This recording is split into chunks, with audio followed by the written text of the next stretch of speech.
Oh, okay. Good evening and welcome. I'm Richard Wasaski, the Guilford Selectboard Chair, and I'm pleased to welcome the residents of Guilford present tonight and the staff of Du Bois and King who are here to lead us through this potentially very beneficial project for Guilford. In summary, the project is the town applied for and received a grant from the Federal Highway Administration through the Vermont Agency of Transportation to study pedestrian and traffic flow in and out of Guilford Center Village. The scoping study will consider and design a multi-use pedestrian bike path through Guilford Center Village that links Weeks Forest, the Playscape, Broadbrook Community Center, the Meeting House, the Guilford Free Library, and Historical Society. The study includes a public concerns meeting, which is this one, where Guilford residents can ask questions and provide input. The purpose of the multi-use pedestrian bike path is to contribute to a safer and more connected Guilford Center Village. Here with us tonight are from Du Bois and King, Julia Ursaki, who is a transportation planning engineer. She has experience with transportation research, planning, and design for municipal, state, and federally funded projects. Dayton Kreitz, lead planner and senior transportation planner, has 10 years experience as a planner for diverse planning and design efforts. And Emily Lewis, who is a landscape architect, environmental planner, who has 14 years of experience with multidisciplinary projects, including transportation, complete streets, parks, and trails, as well as land planning projects and stormwater management facilities. And I'll let you take it, Du Bois and King. Great, thank you so much for the intro. Sure. Can everyone see my screen? Yep. Yes. Oh, great, so welcome to the local concerns meeting for the Guilford Path Scoping Study. Richard just gave us a great introduction, but the folks here from D&K you just heard about, there's also Chris Sargent, who's our manager, is not here tonight. We have a sub-consultant, Hartkin, who did the cultural resource inventory. And from Guilford, we have Peter, Michael, and Richard, who you all probably know and who are all here tonight. And so just to kick things off, I know Richard kind of touched on a lot of this, but the purpose of this project is to study options that create a safe walking route along Guilford Center Road. And we've talked with the project team a bunch about how there's kind of two different sections to this project.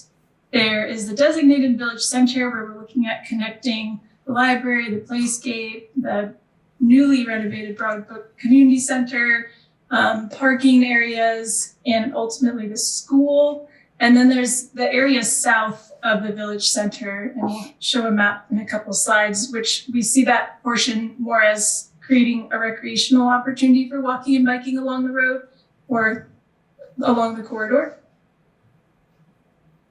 And just to give everybody some background on what this project actually is, a scoping study is just looking at this one specific area in your town, looking at several different options for where different facilities could go and what they could look like and how much they might cost.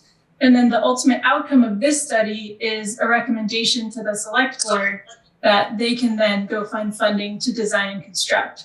So nothing's set in stone yet. We're at a very preliminary phase and we're looking for input for that recommendation that's going to come down the road. So here's the project area. It's the whole part of Guilford Center Road that's in green and this short segment of Carpenter Hill Road going up to the Weeks Memorial Forest Trail entrance.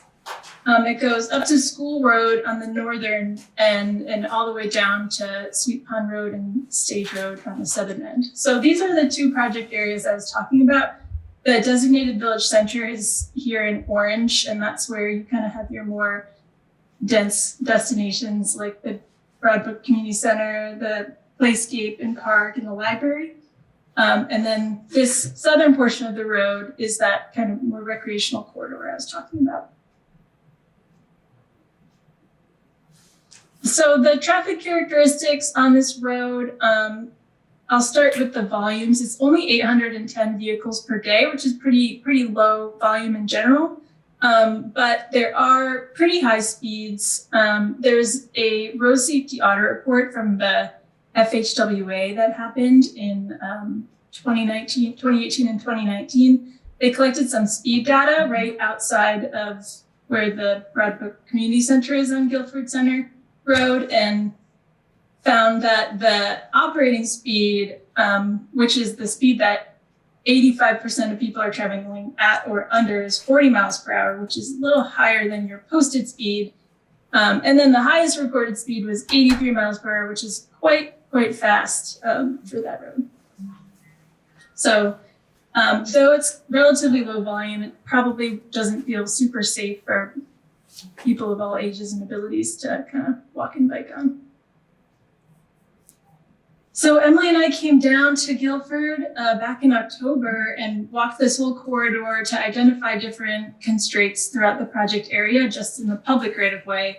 And what you see here highlighted is just what we identified. So the things in yellow are the more what we're calling moderate constraints. And these are things like slopes that just will add some cost to any potential project along the road here, but don't kind of negate a project. The things highlighted in red are kind of more significant constraints that definitely add much more cost and will be a bit more of a challenge to overcome, involve like a new structure or something more expensive. And so here are just some photos of those different constraints. This is the Carpenter Hill Road Bridge, looking at the natural playscape area here. You can see there's not a ton of space for cars and people walking or biking to get over this stream crossing. And here's the big culvert on Guilford Center Road here. And then there are a couple more constraints right in the village center. There's some pull-off parking areas, and we know there's not a ton of parking available in the village center in general, especially for the Historical Society and the Meeting House. And then beyond that, there are lots of slopes and trees and different vegetation that are right pretty close to the road and would need to be considered. Someone's playing really nice music in the background. Does anyone else hear that? Okay. So the final type of constraint comes from our cultural resource sub-consultant that I mentioned before, Hartkin. They identified quite a few archeologically sensitive areas in your village center. And for a typical scoping study, we would try to avoid proposing any changes to these areas that they've highlighted, but you can see it's, both sides of the road through the whole village center. And what that means is there need to be another phase of studying to determine what the impacts are, because this is just identifying that it's a sensitive area. It doesn't necessarily mean there's something there or not, though there very well may be. So that's just kind of an overview of what we've seen so far and what we're thinking about as we enter this next phase of actually designing different concepts and coming up with different designs to propose to you guys. But before we do that, what we're here tonight to do is really to give you all this background info and then talk to you about what you think about this road, how you use this road. Let me see how many folks we're at here. Stop sharing for a minute. So we have about 15 people, so I think we can all just stay in this one room, and I'll go around and call on everybody's name. And I really encourage you, we haven't developed any concepts yet. We're still at the very beginning, and we really want to hear what you think, and what you say tonight is going to impact what we design and present a couple months down the road. So the questions that hopefully you can start thinking about are: how do you use this road? Do you drive all the time? Do you walk? Do you bike? Do you live there? Which locations within this project area do you feel are most important for people to be able to walk or bike between? And then questions about the type of facility specifically. Do you prefer to see something along the road, something separated from the road, and any other thoughts or concerns that you might have? So with that, I'm gonna just call on people as I see them on my screen, and hopefully you can share some thoughts and let us know what you think.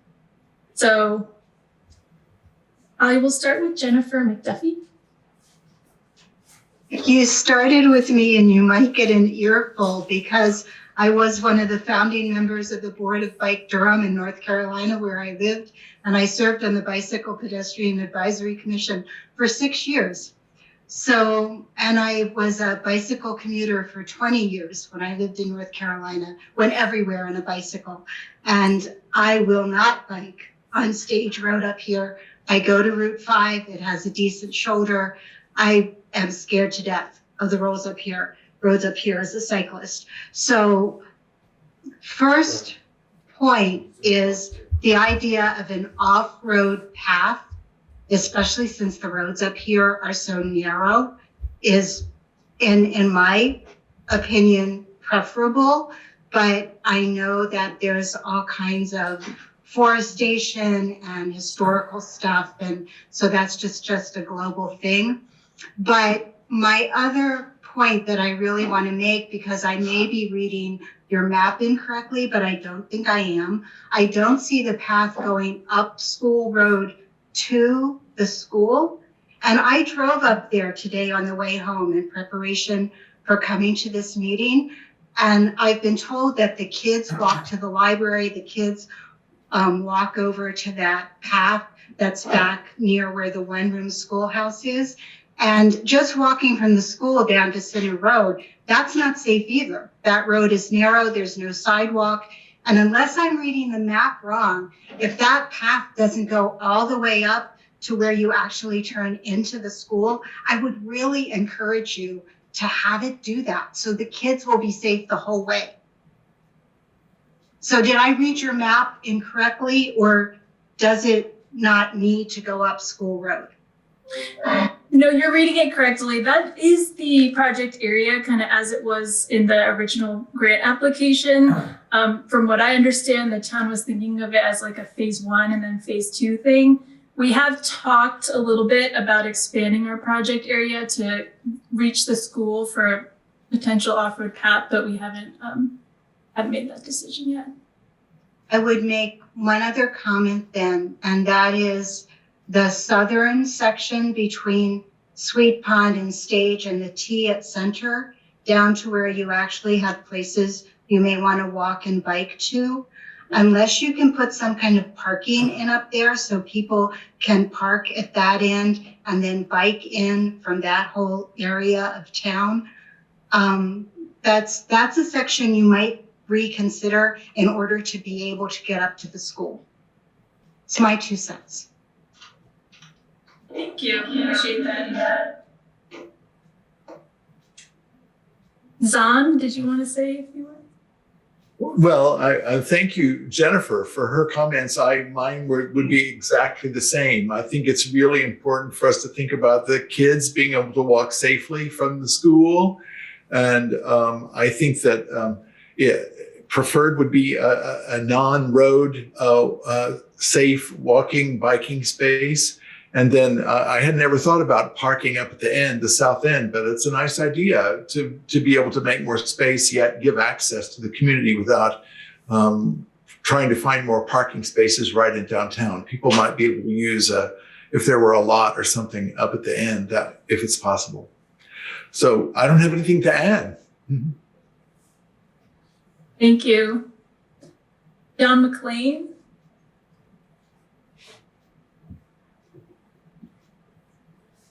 You're on mute, John. Mute. I've been involved with the Broadbrook Range and still am for quite a few decades. And with the Broadbrook Community Center, I was on the board until luckily the term limits pushed me out. But I was recently president of that board. And so we're very interested, obviously, at that building in the possibility of this project. And I've put on all kinds of events at the Grange Hall, and probably as much as anybody here have stood out on the front porch and watched traffic go by. And it's we've all had a lot of discussions in town about the traffic and the speed limits. And a lot of us have never been able quite to believe that that people are not driving as fast, apparently statistically, as they seem to be. And people really whiz by there. And there's the volume of traffic is probably what's been reported, but it seems like a lot for a rural road. And I've watched a lot of times the kids from the school walking down School Road, up Guilford Center Road to either the Playscape or the library or the Weeks Forest or to the Grange Hall itself for various programs. And nowadays with the emphasis on outdoor learning, since COVID started, the use of outdoor spaces by the kids is even greater than it had been in the past. And so obviously, along with, I think, everybody else, I'm very much in favor of this idea. I don't have any specifics. Wherever the path can go, it'll be great. And I hope it can happen. I think the parking was a good thing that Jennifer brought up also. Parking is a really major issue in Guilford Center Village. There is very little, and especially the library, that whole section of the village, there's almost no parking at all. The play space has opened up a tiny amount that wasn't there before, but when events happen anywhere in the center, it can be really tricky. People park along the road, which is technically not supposed to happen. It can be really kind of problematic. So I really like Jennifer's idea of having parking. There's really not much space to put parking right in the village where it isn't already, but to have a little satellite parking that people could then use this path to walk back to a concert or a play or an event at the library would be great. So I encourage this project and thank you for working on it up to this point. Thanks. Thanks for seconding those ideas too. It's good to hear. Rusty Marine. Oh, I live in this area, so I do a lot of biking and walking in the area. So I also agree that it's a good thing that you guys are going. I agree with everybody else. Great. Reagan Anderson. Yeah, hi. Yeah, we're really, really, really excited about this. I guess my husband wants to say something. He helped write the RFP for this, but I wanted to share one thing. The one, I guess, because I can, which is nice to give my opinion. We live we have a land on the Sweet Pond, end of Sweet Pond, and I guess just the feel is so. Guilford is just so special, and I don't even know how to say this. Like, I just guess that the important thing would, if we could have it be more of like a rustic feel to it, like almost like a dirt path, or like versus like a suburban sidewalk. Like, I don't know, just like steering away from trying to turn this area into like a suburban kind of area is what Guilford is. Like not like that at all. So does it make sense? Like. Definitely. Yeah. Something the character of the town. Yeah. And I'm sure you were going to do that, but that's my really strong opinion if anybody cares about it. We do. Yeah. Thank you. And the only thing I would just say that maybe, and I don't know if this would add complexity or make it or make certain aspects easier, but if it can go behind, so it looks like there's a lot of like archaeological issues kind of right in the center there. If the path can go behind all the facilities and buildings, that may be another option. The family that owns that farm there, Mary Collins, maybe she would be open to some sort of easement or something, to a pathway to go through, some of her property, and then it would kind of, there's a big open, beautiful field there that kind of gets everything off the road, and then could come over and basically connects. What is that little road called? Yeah, just kind of where Carpenter Hill kind of meets Guilford Center Road. So anyways, this is just my only kind of thought, and it's a whole different set of issues and considerations, but just moving it back to the other side. Great, yeah, thank you. I think we had similar thoughts when we did our site visit, so. Next up, Leah Gessner.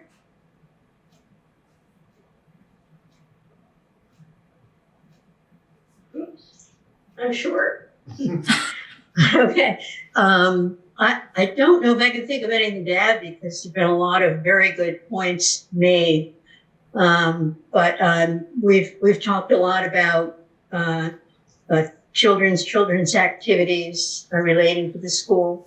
The library would make tremendous use of it. And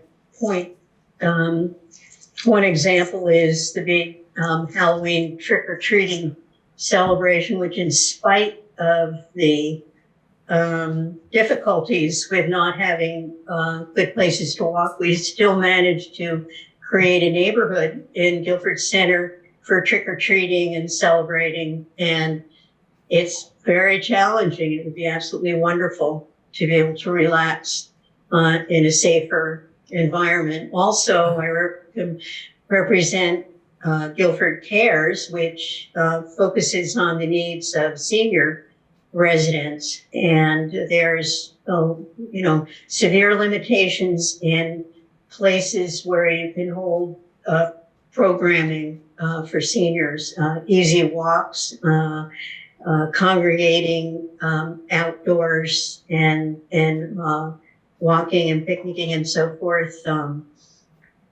Just in general, making Guilford Center more accessible will do enormous amount of good for creating community. So very exciting. Great, thank you. Is there someone else who wants to make a comment with you, or should we move on? Or Leslie Malewin? Hi, it's Leslie Malin. Oh, got it, thank you. That's okay. It's a little chaotic here. I'm new to Milford relatively, I think, to everybody else on the call. Sorry, Milford, sorry, Guilford. Milford's where I work. Guilford. It's been a long day. And since I moved here, I haven't really touched my bicycle at all due to, the crazy traffic and things like that. But yes, I definitely agree with the sort of off the beaten path voice that everyone's speaking of tonight. So I will just be a fly on the wall. Thank you. Thank you. William Jewell. I really like the idea of Guilford Center being the first of these because there really is no good walking path or bike path there. The other problem I'm having is getting to Guilford Center. Walking there is almost impossible. And even when I bike out to bike day at the school, it's really hard to feel safe on the roads getting there. That's all I have to say. Thank you. Go ahead, Jennifer. Thanks for raising your hand. I've just been listening to everybody, and I don't know if this meeting is a point at which you'll be talking about relative costs, but given hearing that seniors might need to be able to use walkers and wheelchairs and that kind of thing, which would mean we would need at least some part asphalt, but very often cyclists and runners would rather have mixed gravel, packed dirt. I would love to hear comparative costs for a mixed surface path. And I love the idea of it being off-road. I think I said that at the very beginning of my little spiel, but now I'm really wanting to hear about mixed surface off-path. There is this is Bill Jewell again. There is a stone dust topping that you can put on a gravel pathway that will accommodate wheelchairs, for example. So we could do it with stone and stone dust instead of Peter. rust. Yes. Peter, did I see you raise your hand? I did. I just wanted to let you know, Julia, that we've got Cynthia Clark and Michael Becker in the town office here. What? I'm Dolores. Sorry, Dolores. I apologize. I apologize. We have Dolores and Michael here that should be given an opportunity to speak as well. Definitely. And I'll just quickly say to Jennifer, we don't have anything to propose to you tonight. We're just here to listen. But look out for our alternatives meeting in a couple months where we'll look at different alignments and surface materials, and we'll have costs and all sorts of good info for you to digest. But why don't we go ahead and move on to Dolores then? I guess I just don't understand that it goes like a certain limit, and everybody's saying they're worried about how bad the roads are for walking, biking. So are people just gonna go back and forth on this trail? Is that how this works? I mean, it's like a short amount of trail, and then it takes you up to the roads where this lady was saying she doesn't even dare ride her bicycle to.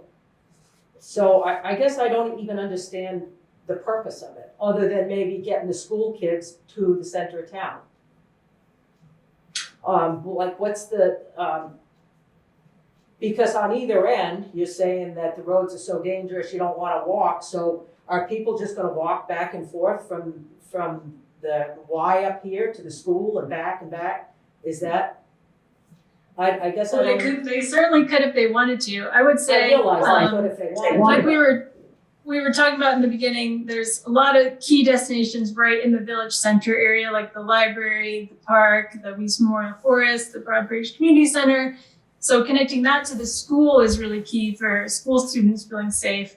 And then the rest of the corridor could either be seen more as a recreation kind of back and forth, like you were saying, or like Jennifer mentioned, because the parking is so tight in the village, potentially having some kind of satellite lot further south on the corridor. If there's big events in the village and there's not enough parking there, maybe some people will be able to park down the road, and if they're able, just kind of walk up to whatever's happening in the village.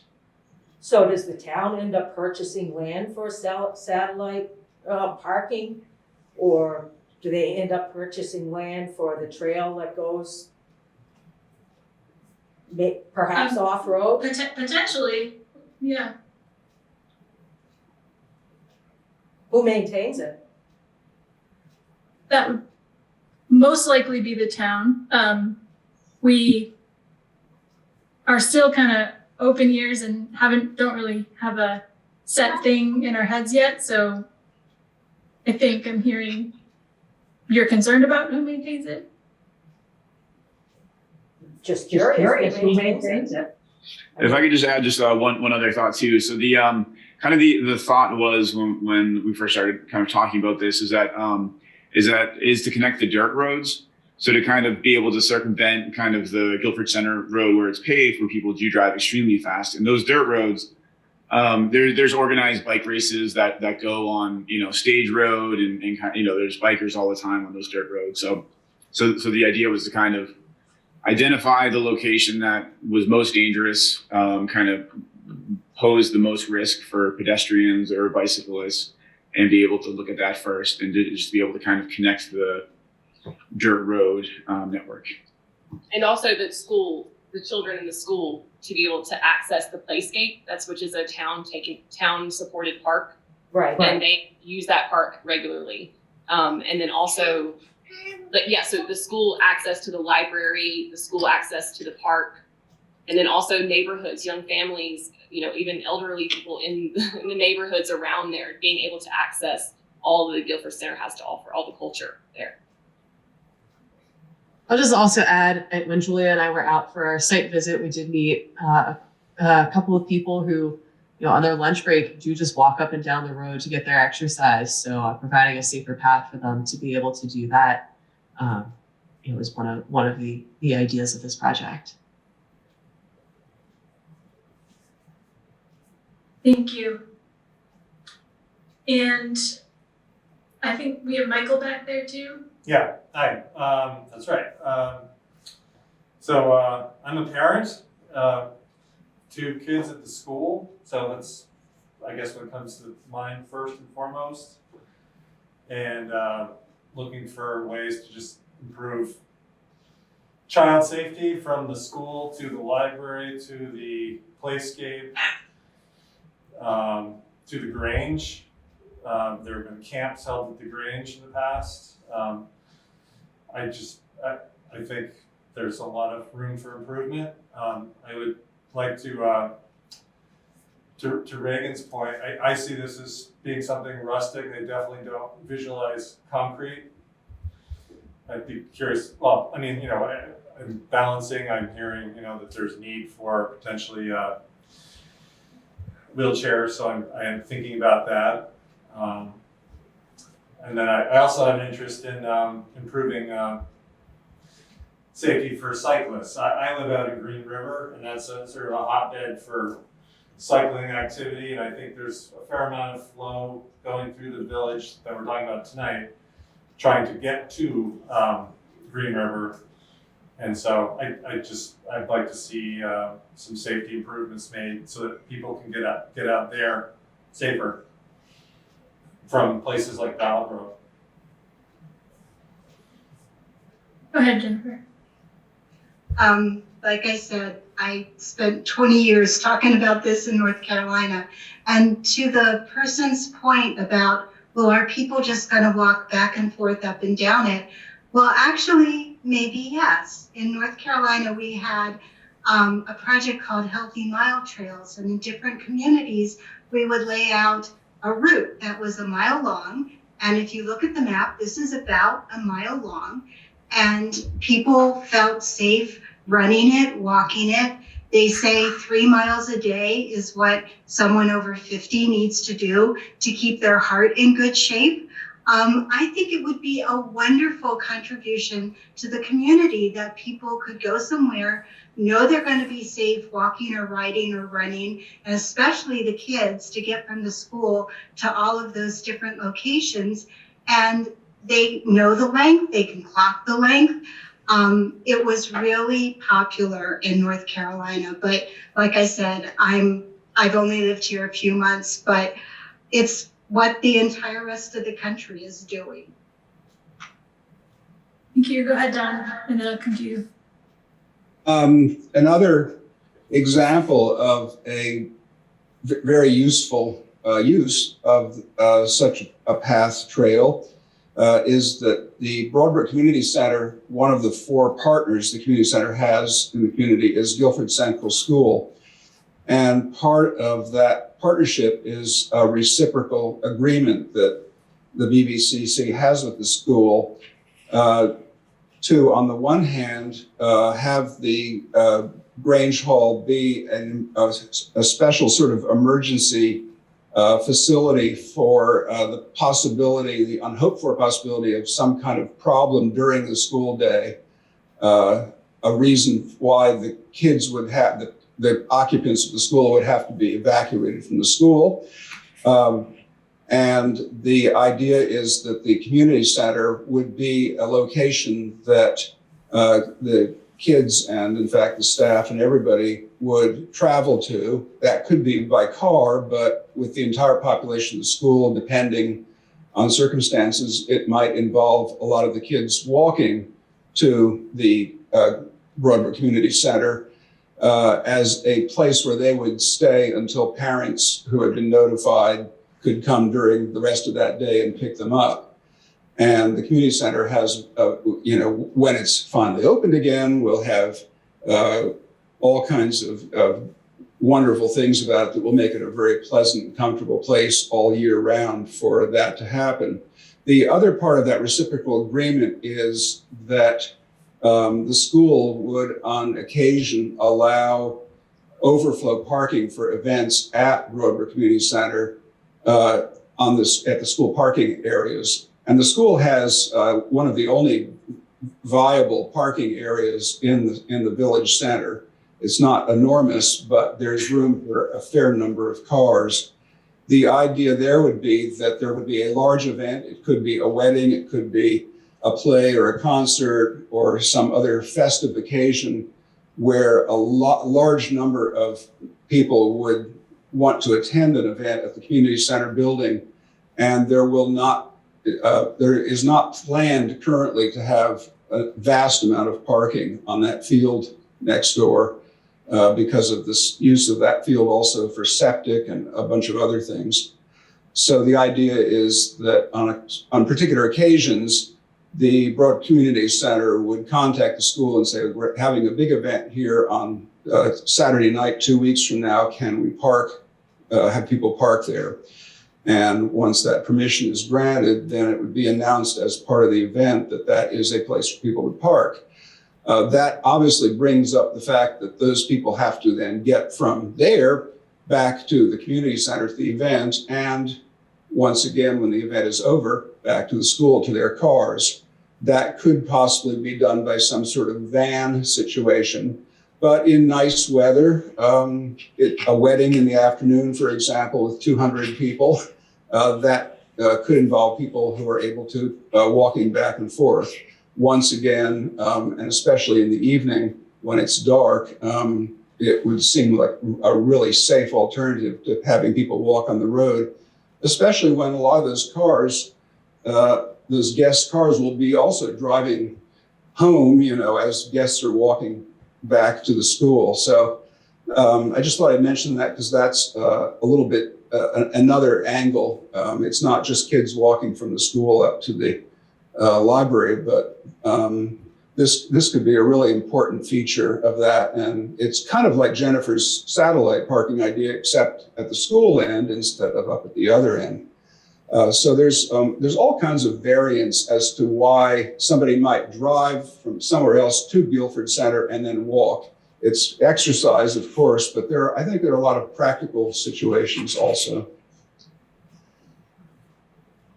Thanks, Don. And Zahn, I know you had your hand up before. That's okay. I just was going to second Jennifer's point that in my hometown, small, half the size, a little bit bigger than Guilford, they built one of these mile-long loops that it took a while for the town to get comfortable with, but it became it now is a very much treasured aspect of the community. And a lot of trees have gone up around it. And a lot of things have happened to build community around this idea, exercise. It's really taken on. And there were a lot of naysayers at the beginning, like there often can be, but it got to be quite a warm thing now. So just wanted to offer that as a future look. Vision possibility. Thank you. And hi, Rick. I see you just joined us. I just want to let you know we're kind of going around and everyone is telling us their thoughts and concerns and ideas for bike and pedestrian path and access through Guilford Center. So if you had anything you want to share, you're welcome to. Don't want to put you on the spot when you just got here, but No, it's fine. I'm sorry I'm late. I had 6 in my calendar, 6:30 in my head. Guess with 1. No, I think we need a walkable path or sidewalk or something of some sort from Weeks to the school through the center. And there are a number of different routes, but it would really change the center if that and some traffic calming. I think they'd have to go together. Because there's still a lot of people that race through the center and ignore the speed limit signs. But I don't know how it's sidewalks, but they are very expensive. We were at one point, Act 50 was toying with the idea of having us put a sidewalk in front of the BBCC, and just the side of BBCC along the center road was, I got an estimate of $200,000 for sidewalk. And was told at that point the town didn't want it, and we want to pay that. got it. Thank you. Appreciate that input. Richard, I didn't mean to skip over you. Oh, that's okay. I just, from the things that I've heard, I very much like the idea of extending the trail if it's built to the school. And I very much like the idea of it being off road. And I wonder whether the obstacles are solvable. Do you have any idea at this point? Do you mean the ones along the road or potentially off? Putting the trail off the road. Yeah, I think there are a lot of factors. What's nice is that you have really big parcels, especially on the west side of the road, with hopefully willing landowners. But that's always a question mark when you're going beyond the public right of ways. If a private landowner will or will not be willing to give an easement or have some kind of agreement to have a path through their land. So, no definitive answer, but we have been seeing this kind of trail access happening all over Vermont through private property. So if that's any indication, then maybe I definitely think there's potential. Thanks. And then Peter, I guess we can finish off this round robin with you. Oh, You have anything? To add? I think I'm the slightly odd duck out here, just in the sense that, while I work for the town, I actually don't live in the town. And so I would prefer to defer to everyone else here and on Zoom who actually lives in town. This is their town, and I want to support what they would like to do. Thank you, appreciate that. Does anyone have any final comments before we talk about some next steps for this project and then wrap up? All right, great. Well, so we're gonna take all the things that we heard tonight, and Emily, Date, and I will put our heads down and start actually developing some concepts, put lines on paper, potentially work with Peter and folks at the town to talk to broach the idea with some private landowners of trail, just to take the temperature before we go drawing things on private property. And then we will have another public meeting in the spring that will most likely also include a survey where people can read about what we're proposing and kind of indicate their preferences and give us some feedback to hopefully reach more people than just those who could show up to one meeting. So that is kind of the next big thing to look out for with this project. And that'll be most likely early spring. I'm thinking maybe April or around there. So we'll have flyers out again, and Peter will announce the meeting, and hopefully you can look out for us and see us again in a couple months. Great. Thank you. Thanks everybody so much for coming out tonight. It's really helpful for us to hear from you, so appreciate it. Thank you for a good presentation. Have a good night, everyone. Night. Thank you. Yeah. Thank you. Thanks, everyone. Thank you very much.